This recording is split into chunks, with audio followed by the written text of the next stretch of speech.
The theme of this series is to disrupt the certainty that I observe people have around topics, but with the purpose of gaining clarity. To gain clarity, one often has to disrupt the sense of certainty by parsing out more nuance and human context, particularly around what is socially deemed as wisdom. There's this whole taxonomy culturally around the words that we're choosing, how we categorize people or experiences. And I've found those to be pretty sloppy at best. And then at worst, they become places to hide. So there's two things that we're addressing here, which is what are some structure that is more accurate and potentially as a result of that more useful? And then also, what are the structure that can actually highlight the realities of human interaction and human growth, the skills, capacity, and desire that are required to grow and to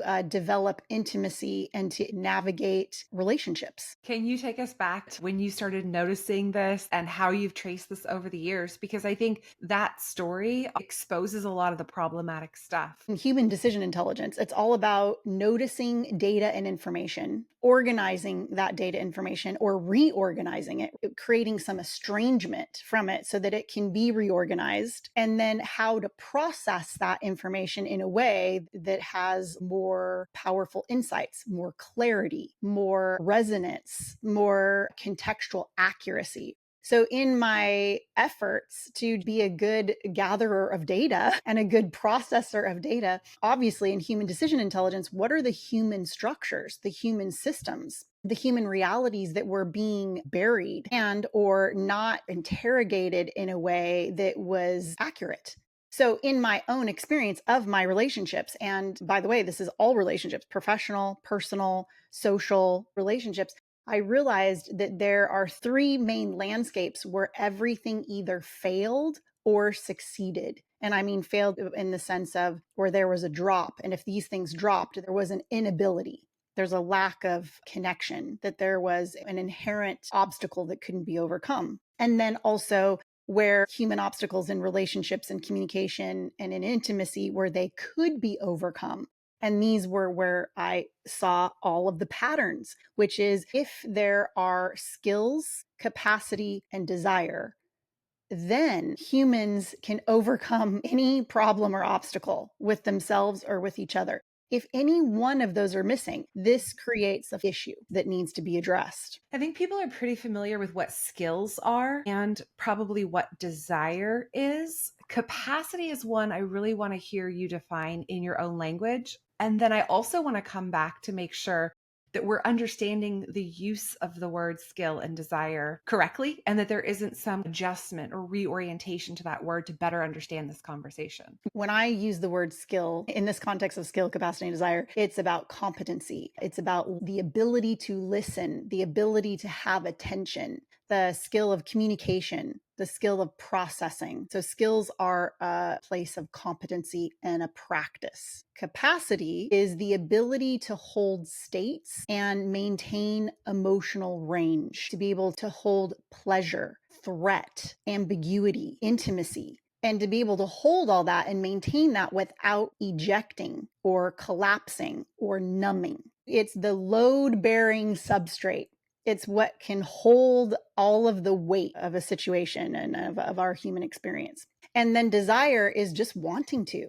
It's the energy behind something. It's the appetite. So, for example, capacity and desire without skill, there's nervous system range. It's large enough to stick with the discomfort. And there's also a genuine desire to grow. But the skill and the vocabulary, the know-how is not there. So this could be an early stage founder, right? Who can take the brutal feedback, user feedback or, investor feedback and doesn't flinch. But the fumble here is that translating that insight or that feedback into an actual roadmap.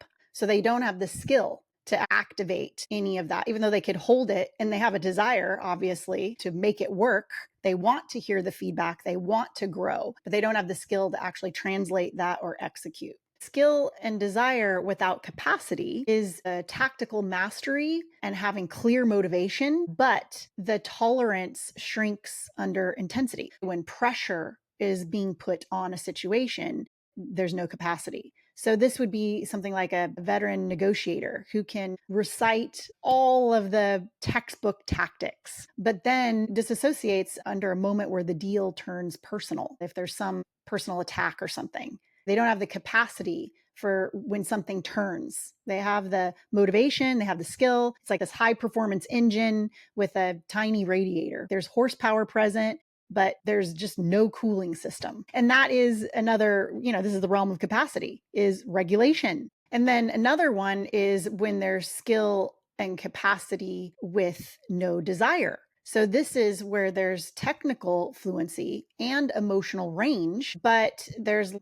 interest that's missing. There's a willingness to pay the initiation fee, but then it just drops because it's an exhaustion or something. So it's like a multilingual diplomat, a career, midpoint, who no longer cares to listen anymore, just goes through the motion because there's obvious skill for all of that time and expertise, but just a limited offering of just a canned solution because there's not enough desire or motivation there. So this one's like a fully charged battery on airplane mode. It's all juice and no signal. You got the skill and capacity, there's no energy. There's nothing pushing it out. It just falls flat or it just goes wasted. Apathy comes to mind, or someone who's about to retire in another year. What does that last year of work look like? Obviously, skills and capacity, but just no oomph, no desire. Exactly. To make a wild generalization, I think skills are the easiest to form, and that's what we do as people and in our culture and in our businesses, right? If we overly focus on skill with the absence of capacity and desire. And that's what creates problems, because then all of those skills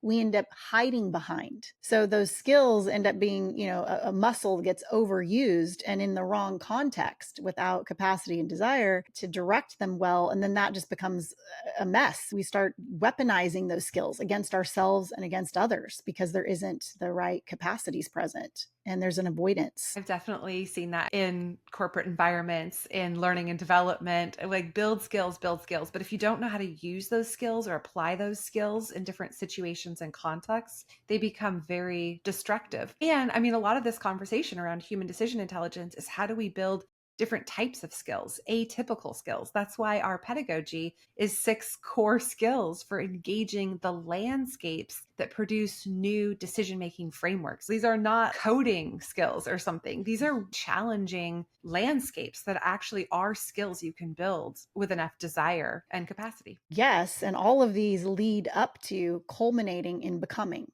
So skills, capacity, desire fits into every topic that we talk about. It certainly fits in every part of our pedagogy, but all of this work culminates in becoming a better decision maker, not on the decisions themselves, but who we become, so that our becoming ends up being the source of all of our decisions, even though we do both. We focus on becoming and the particular decisions. I want to make sure we're clear in the path to competency and the types of skills that we're talking about. Skills about tactical mastery. It's about competence. It is about learning and practicing. So skills are something that you can understand and know in a book. It's a skill to identify something. It's a skill to be able to observe, identify, acknowledge, and then to communicate what you see, and then to activate it, to execute on it. All of that is the area of skill. And I think that that's useful when we understand the place of skill, the place of desire, and the place of capacity, and how essential each of these landscapes are,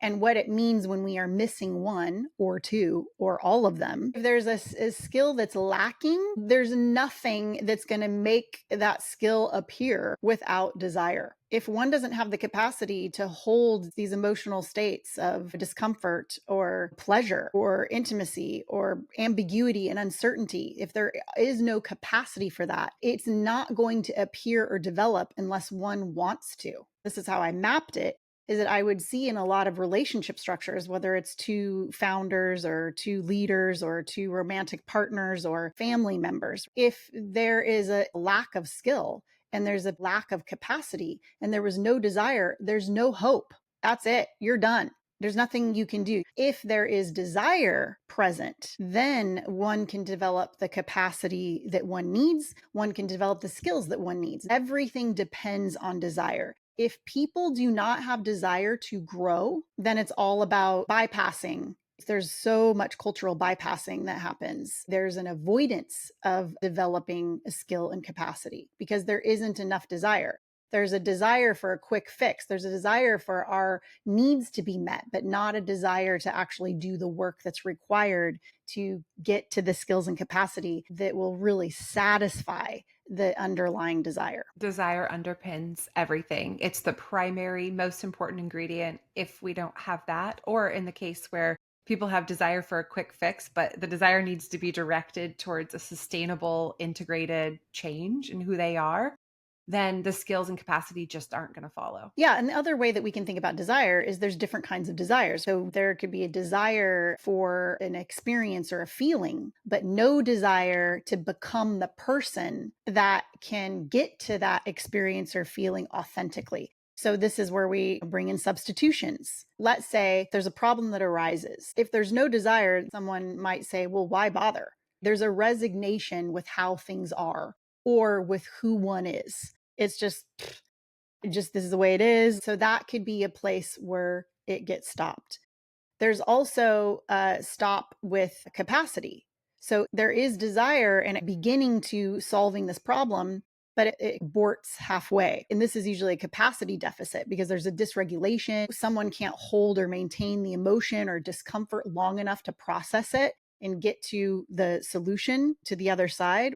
And then there's a place where we get stopped with skill. So we can hold an emotion, but we can't articulate the next action. We can't process it or parse it out. So there's no syntax for translation and there's no ability to notice or process the information, even though there's a capacity to experience it. How we get stopped at desire, how we get stopped at capacity, and how we get stopped at skill. When you were talking about capacity, it made me think of the upper limit, where as humans, we are asked to hold many things and hold many things simultaneously. And that in some way that challenges our existing limit of capacity. And so I'm curious in terms of growing our capacity. We've talked about suffering in the past. It's like, what do you do with these different states to process it into something more for the future? It really is the practice of being able to sit a little longer with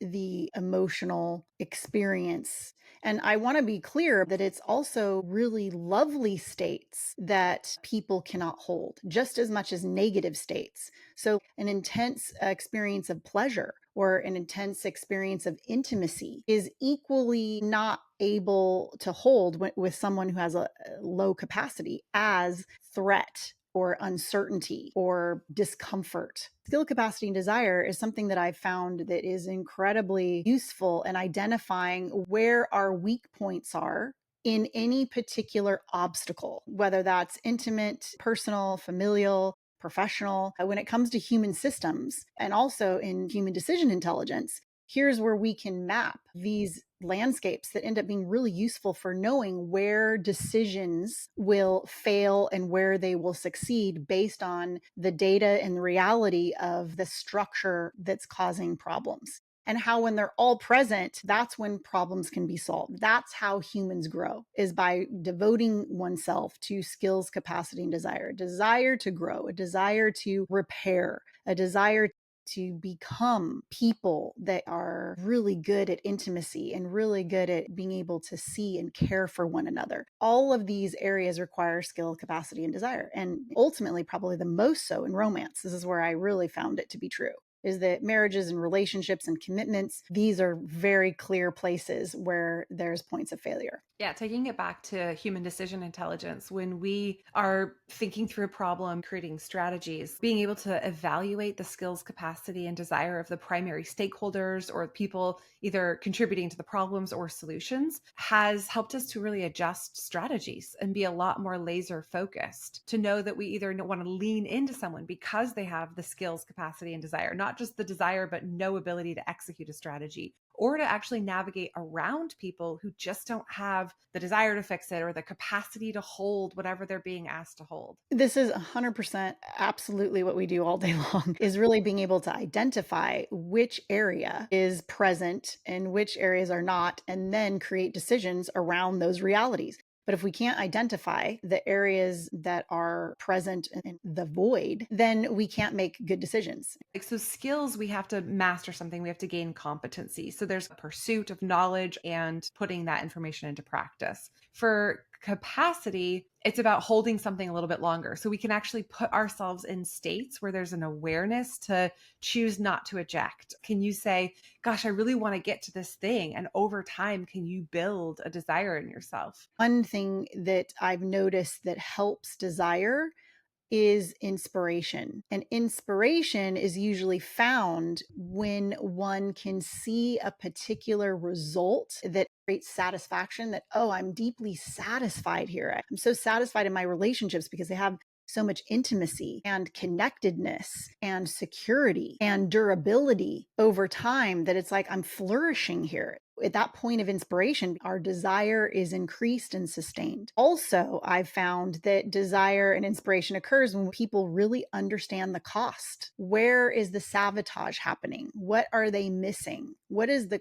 deepest cost of the lack of desire? And the lack of commitment and the lack of devotion to change and to growth. That is also a place that our desire can be often stimulated. For our work, for human decision intelligence, we really focus on inspiration.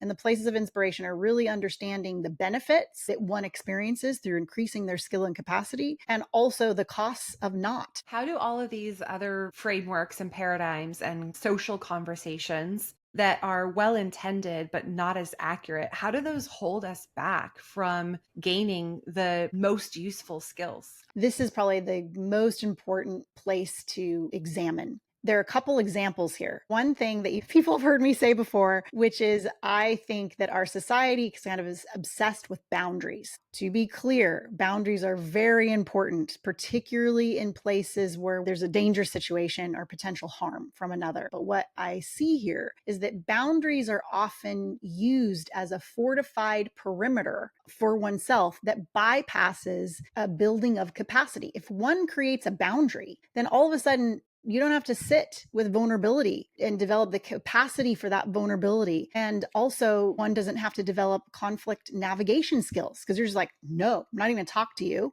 And I'm not even going to engage with you. So I don't have to develop capacity. I don't have to develop skills. I don't have to deal with my desire issues like selfishness or self protection over real partnership. In this way, I think boundaries become a place to bypass, a place to hide, and a place to skip building capacity and skills in our relationships. So, again, boundaries can be very important, but I think they're not being used in intelligent ways and in ways that actually are destructive and keeping us very immature. When you were speaking, it made me think of someone who's unable to take feedback. And I've had these experiences where someone like literally leaves the room because they can't take the feedback.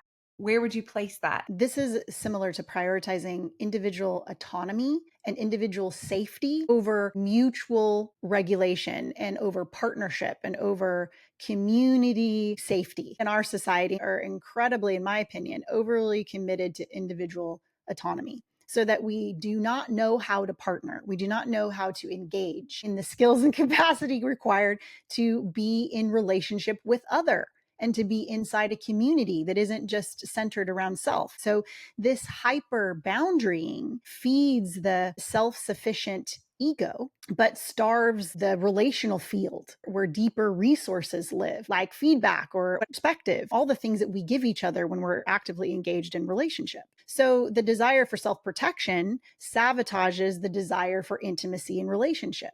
And so we can even see here how there is a desire. There's a desire for self-protection. But how is that desire a less than compared to the desire for intimacy and relationship? What are the costs and benefits of that choice?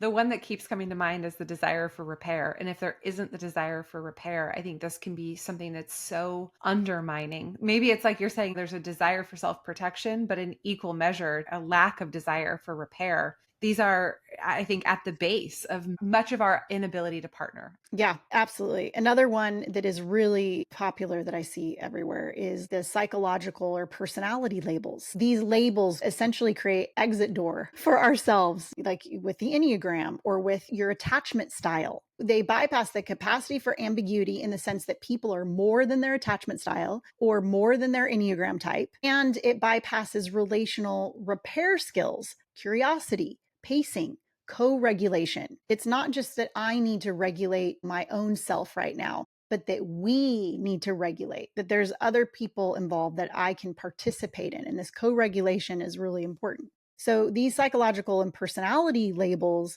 are a huge way that we're bypassing capacity and skill building. Yeah, this is another way that it stops us, because instead of saying, wow, I find these interactions really challenging because my set point started here, instead of going out and putting ourselves in situations where we can grow the skills and capacity in order to engage those situations with more ease, we hide behind the fact that those situations aren't for us. So we're just going to avoid them. And in the same way, I mean, you can absolutely see how the lack of desire is what's playing into this. It's the resignation. 100%. It's so deeply destructive. Another one is the gratitude practices or positive reframing practices, right? That are go to places that bypass staying present with the emotional charge that follows some negative experience. I am not against gratitude or positivity. Also not against, certain psychological and personality tools, but it's how we use them to hide and bypass that's the issue. And so I think these new landscapes of skills, capacity, desire really help because they're the thing we actually need to develop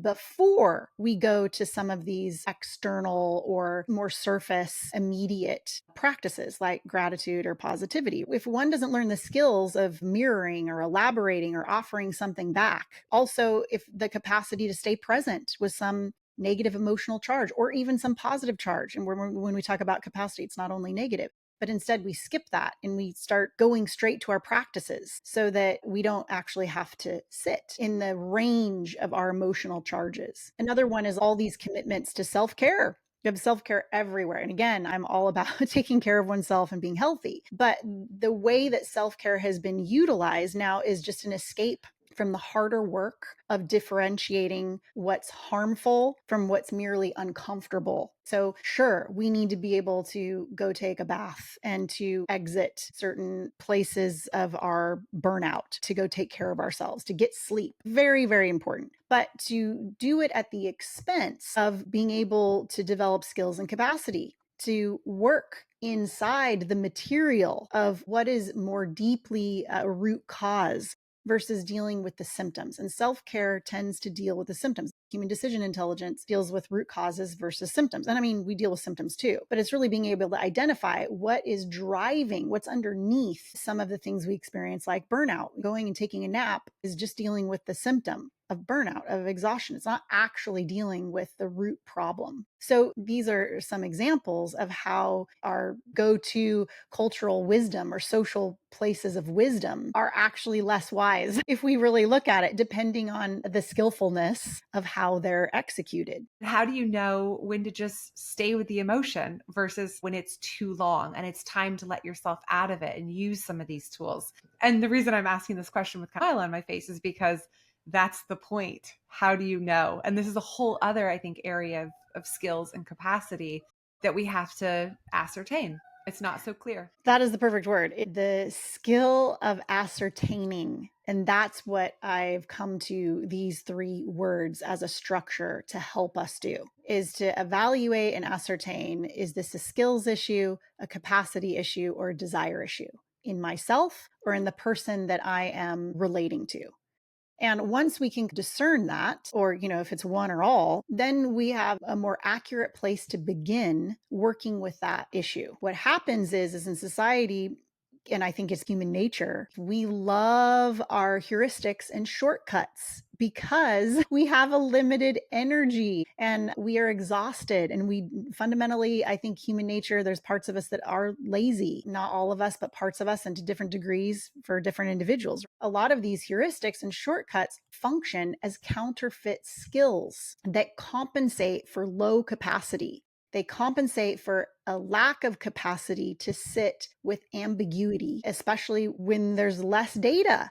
So when the data is sparse, we're a culture of immediacy, we're addicted to speed. And so heuristics get us off the hook because they get us to somewhere faster and we have to work less hard. So we bypass skill, we bypass capacity in the name of something that sounds smart, right? Because, if there's a heuristics or a shortcut or a tip and trick, the majority of intelligent group of people agree that these heuristics are smart, then we can feel good about using this shortcut, even though it's just a counterfeit. It stands as a substitution, which we have another episode on substitution, for skill and capacity without actually being a true skill or capacity that's being developed. I love what you said about asking ourselves the question within myself, is this a skills issue? Do I have a deficiency, a lack of competency in execution? Is it a capacity issue? Am I ejecting or numbing? Or is it a desire issue? Like, just don't really give a shit. My energy is not here. And honestly, understanding which of those it is absolutely the beginning point for any work to be done. So I like that you said when the data is sparse, it reminded me of liminality and hanging out a little bit more to wander and ask ourselves these questions. And then also playfulness and playing the fool, where we can start to get creative and bring new information in and try to build